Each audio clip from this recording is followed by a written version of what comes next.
Pourquoi personne ne parle des chamboulements des neurotransmetteurs quand on est une personne stressée? Tu deviens irritable, tu dors mal, tu grignotes sans faim. Surtout, tu manges tout ce qui est sucré ou salé. Le pire, c'est quand tu te lèves le matin.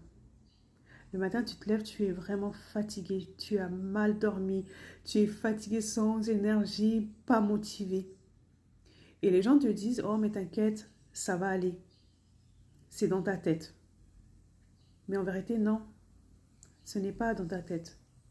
C'est juste ton système nerveux qui est saturé et qui en a marre. Limite au bord de l'explosion comme la cocotte minute.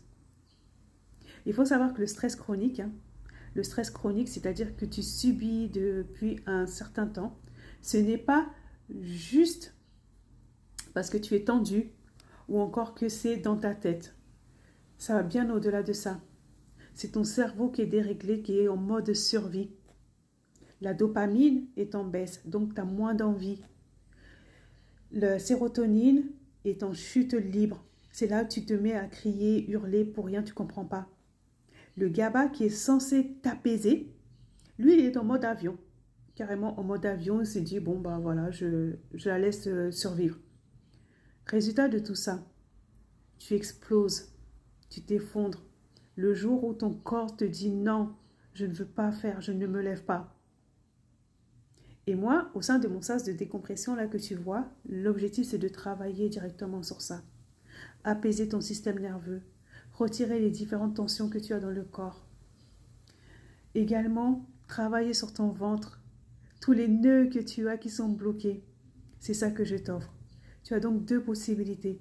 Première possibilité, te dire, bon bah voilà, je vais continuer à écouter les personnes qui me disent, oui, ça va aller, etc. Ou qui sont également dans le même cas que toi, c'est-à-dire en mode survie, pas de solution, etc. Ou tu te dis, bon bah finalement, je veux aller voir une personne qui va m'aider parce qu'elle, elle est passée par là, parce qu'elle, elle s'est formée et que c'est du sérieux. Donc, si tu as vraiment envie, va voir en commentaire ou écris-moi. C'est vraiment, prends le temps de dire, bon, bah, je vais lui écrire, je vais lui poser des questions.